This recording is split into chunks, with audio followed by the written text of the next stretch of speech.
Hello, and welcome to the ATPE podcast, brought to you by the Association of Texas Professional Educators and covering the hottest topics on Texas educators' minds today. Welcome, listeners. My name is Andrea Hutlock, and I serve as your engagement and learning specialist. May is a remarkably special month on our calendar because it marks a unique intersection. It is both Jewish American Heritage Month and Teacher Appreciation Month.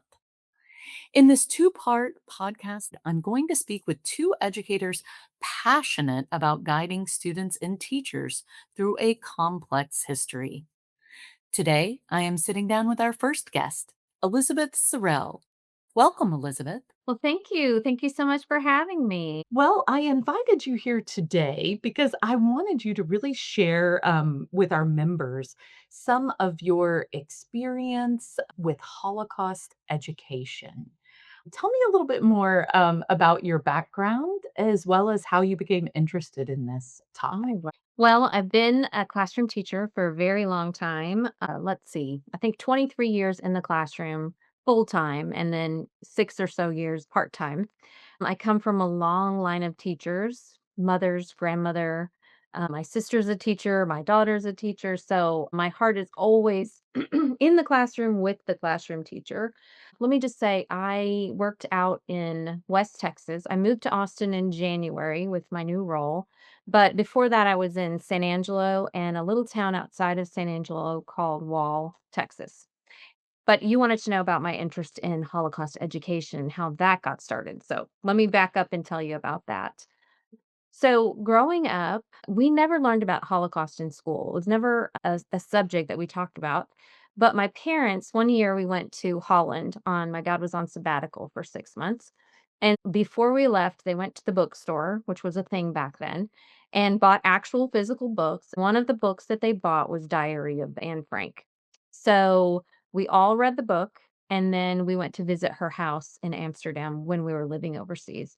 So from that point forward, my dad and I, and my mom too, we read just about everything we could read on the Holocaust. So I grew up with really supportive parents who understood the importance of that education.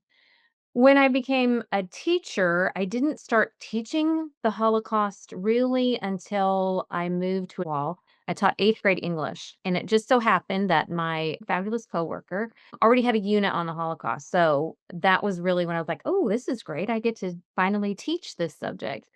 And then in 2017, I went to the Belfort Conference. It's at United States Holocaust Memorial Museum in Washington, D.C. And that was mind changing. Came back, we changed some things in our curriculum. Then I moved over to the high school to teach college English on the high school campus. And I had the students that I had had prior in 8th grade, and they were very interested in doing more research on the Holocaust. So we started doing more, and I realized I needed much more education. So I had the privilege of being selected to go to Yad Vashem, which is the International Holocaust Museum in Jerusalem, Israel. I got to go study with them for a 2-week period, and that was in summer of 2023. And that experience completely changed my life. If you go there, you realize the significance of Holocaust education for Jewish people, which sounds really strange because obviously that's what they endured, but you see it from a different perspective than when you study it in the United States. I think you mentioned a couple of different opportunities. And so, for our listeners who may be curious, all of us have had passion projects where we've kind of delved in. I think girls really relate to the Diary of Anne Frank and that story and the feelings and the coming of age in that environment. And so it resonates so much. But then you mentioned a couple of these different professional learning experiences around Holocaust education. How did you come across those? I'm just wondering how they might go about finding That's those. that's a great question because really I went digging myself. So, as far as the Belfort conference in DC, they actually had a scholarship. So I applied for the scholarship because, teachers, we need money to go places. Schools sometimes send us for professional development, but for these opportunities, we really require funding to help us. My parents live in the DC area, so it was an easy thing for me to go do. But I'm always very grateful for that money that I got from them. The other opportunities, the National Endowment for Humanities, they have summer seminars for teachers, and I never went on a Holocaust one, but I wanted to bring that up because most teachers don't know about it.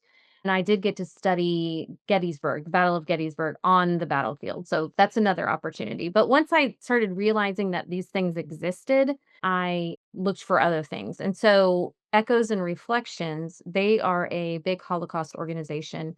They did advertising on Facebook for their their summer at Yad Vashem, and that's actually how I learned about it and why I applied for it. That's amazing. For our listeners who are like, "Okay, we just, downloaded on you a bunch of different opportunities." I'll provide the links to those Okay, good. Yes. Yes, there are so many, but a few of those that you mentioned in particular, I will download and have those links and Okay. provide that in our ATP community. So tell me a little bit more. I know we had a prior conversation about this Echoes and Reflections experience that you just mentioned. Tell me a little bit more about what that experience entailed and how that translated into some of the learning that you brought back Actually, into yeah. the classroom. Well, I think there were 30 teachers who were selected all across the country. So, not only are you going to a foreign country, but you're also going with people that you've never met before. So, it is a really big experience. You land in Tel Aviv. I landed by myself, but hooked up with some people who were getting there ahead of time. So, even just with the other educators themselves, it's like brand new experience because you learn about things that are going on in other states and different perspectives. But we were in a classroom, I think it was 10 days. Yad Vashem is like the gold standard of Holocaust education, that and USHMM, which is our United States Museum. So, not only did we hear from educators through Echoes and Reflections, we also had the opportunity to meet historians that work at Yad Vashem. We learned about their curriculum, but we also, for example, we were able to go down into the archives, which is an incredible experience. So, one day we went down there, and the guy who was working down there pulled out the actual Schindler's List. So, there's nothing that can replace that kind of education. And we were all just in awe of what they do at that research institution. It was experiential so that we went to Masada and we went to the Dead Sea and we did all of those things as well. I think also the other thing that was really important to me was going through the museum with Cheryl, who was our teacher. And I don't know if you've ever been there, but you kind of wind down and then you start building back up outward. So it's in the side of the mountain, literally. And then when you get to the end of it, you come out and there's blue sky. The end of it is about the hope of the next generations and about the hope of Israel itself to the Jewish people. So that is a completely different experience than our museum because we end with liberation of the concentration camps, but that's not the end for the Jewish people. And so it just really changed my life. And then when I got back, October 7th happened about 2 months later. And so that gave me a whole new perspective on the importance of teaching about antisemitism and staying connected to those people that I had met at Yad Vashem.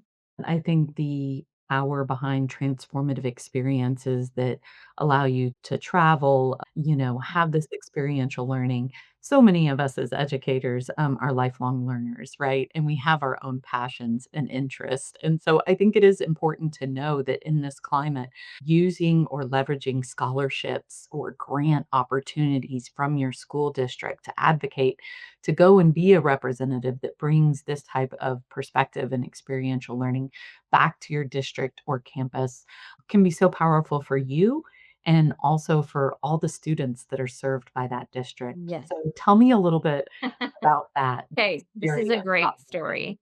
So, when we were there, we got to visit with 2 different survivors, and one survivor we met was Rena Quint, and I don't really know how old she is, she's probably in her early 90s now, but we went to her apartment, and she welcomed us with open arms, and she told her story.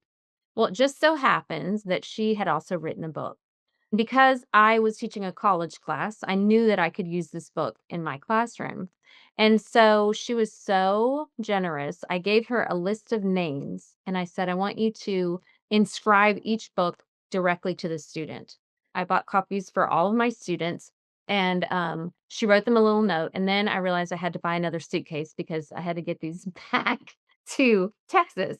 But I heard her story and I thought, it's gonna be so important for my students to read her book and then actually get to meet her. I brought it back to my students. I wrapped up each book individually, told them the whole story, and they were excited. We read the book, and then she met with them over Zoom.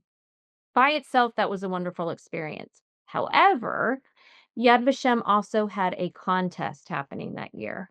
And the contest was who's your hero?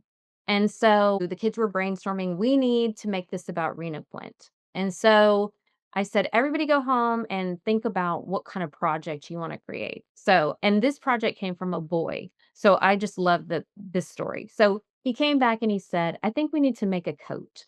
Because in the book is titled A Daughter with Many Mothers, something like that. I can't remember the title exactly.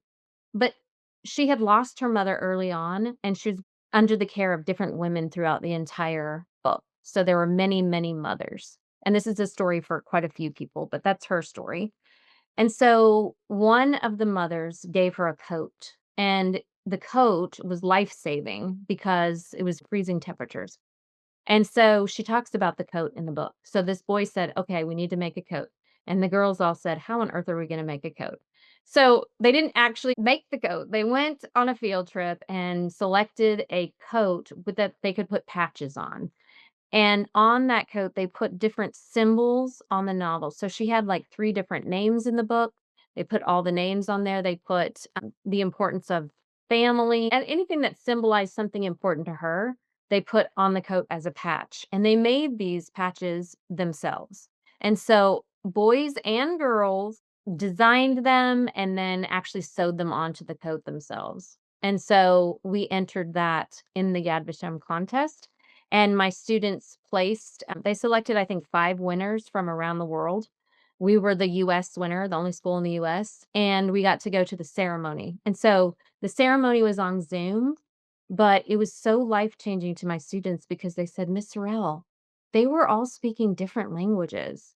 It was like it was took that moment for them to see, "Oh my gosh, I can't believe this." So it was extremely powerful, and I don't think it's something that any of us are ever gonna forget. I mean, talk about global perspective and real world applications, right? I mean, Yes. Yes. every time they bring that into the classroom. And I will tell you, I thank you because you shared a photo of this coat with me. And I can tell you, Elizabeth has not done it justice. You need to see the coat created by these students. And I'm going to post that as well because I think everybody needs to see it because it's just such an inspiration that this was a student-led project. It was an idea is developed by them. It was connected to their learning. It ticks all the boxes, so to speak, but at the same time, it's so moving and powerful. It has such a purpose, such a strong connection. So I'm gonna ask, what happened to the coat now? Have the coat. I kept it. I brought it with me because obviously we couldn't all take the coat home, but I will treasure it till the day I die. And it reminds me also of each and every student that was in that class that put time and effort into it. And they are near and dear to my heart. So I want to talk just for a minute because I know there's some teachers out there who probably have still not heard about Senate Bill 1828. So Senate Bill 1828 is a law that asks educators to talk about experiences or Holocaust education during a designated week in January. So I know you've mentioned a couple times your new position. So tell us a little bit about what you're doing now and how that connects to Holocaust education. Well, I just started on the commission in January. My title is commission educator. So I have the honor and privilege of going into classrooms teaching about the Holocaust. I can be a guest speaker. We also go into other places as well, not just the classroom, but I'll talk about the classroom since mostly we're talking about teachers here. The other part of that job is that we review materials that teachers can use or should use during Holocaust Remembrance Week and also in other times of the year. Anytime they teach about the Holocaust, which I think it's a little confusing because you see Holocaust Remembrance Week and you think, oh, we can only teach about the Holocaust during this one week. And that's not true. That's just kind of what was mandated by the legislatures. It's a week of remembrance, but you can also have your units in other times of the year. Yeah, I think it's a fabulous way to make a connection, to have a through line, right? It doesn't have to be introduced one time, one week. I think, one of the reasons it's important, and I'm talking about this now, is because I imagine if I'm really looking at my scope and sequence, there's an opportunity to plan and integrate this in advance so that it's more than just this week, which is what the law has done. So I know you're a commission educator. You talk about the commission. For those of you who are not familiar, this law established the Texas Holocaust, Genocide, and Antisemitism Advisory Commission. It's a mouthful, but its purpose is solely to help educators with the integration of this. And so that's what Elizabeth is doing. I think as an educator myself, have run across these topics that are somewhat heavy. And as an elementary educator originally, I would say there's so many educators out there. What would you tell educators who are nervous about getting it wrong, so to speak, because it is a sensitive topic, a sensitive history. I know a kindergarten teacher is probably out there sitting and going, I'm not talking about the Holocaust with my 5-year-olds. Are And you you don't crazy? need How many to. In K through 5 spaces, we really don't recommend direct Holocaust instruction. I know that Bluebonnet teaches Number of the Stars, and that is a curriculum that's already established, and it kind of shows the teachers exactly what to do. Otherwise, what we really recommend and what is on our website for this grade is talking about Jewish culture, Jewish traditions, because they're not in the curriculum, so to speak. And so, even if it's just a read aloud where you introduce a family, a character that has a family that's Jewish, you're doing really good work there in terms of prevention of anti Semitism. And you're actually building kids to learn about the Holocaust when they're supposed to. We don't want them to learn about Jewish people only in connection to the Holocaust, because then that's the only association, especially if you live somewhere where there aren't Jewish people.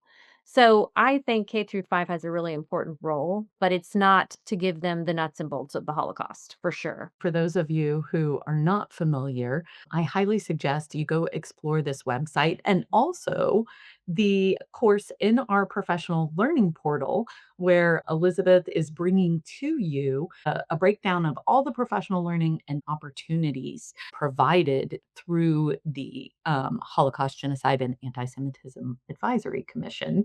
They've really done the legwork for you. I know you're probably sitting there thinking, like, how many remembrance weeks and months can we possibly fit in on top of all the other things on our to-do list? But this is an important one, and especially now, I think at the point that we are with current events and where we are in the world. I know my daughter came home in January and said one of her classmates had exclaimed, I don't know why so and so was talking about the Holocaust. It was such a bummer. And it's like, this is a reminder, if we are integrating it, to be sure that we're doing it purposefully and to be sure that we're setting up why we're talking about it, that there's been some exposure to it. I want to thank you so much, Elizabeth, for joining us today on the podcast. Don't forget to go check out Elizabeth's professional learning on the ATPE professional learning portal, or to visit the ATPE community to find out about these professional learning experiences that she mentioned. And perhaps last but not least, the image of this coat that her amazing students envisioned and created and were awarded for. Hopefully, this is something that will inspire you and your students. Elizabeth, any parting thoughts? I I just want to say that teachers are the most important piece of the puzzle here. What they do in the classroom matters, and we're here to support them. So, any questions, concerns, reach out to us because we are happy to help. And I'm going to provide Elizabeth's contact information as well. So any of you listening to this can reach out to her directly with questions. Thank you, Elizabeth. Thanks. I hope all of you listening will join us again next week as I sit down with another former educator who is also a descendant of Holocaust survivors. Thanks for listening to the ATPE podcast. For more information about becoming part of Texas's largest community of educators, please visit atpe.org.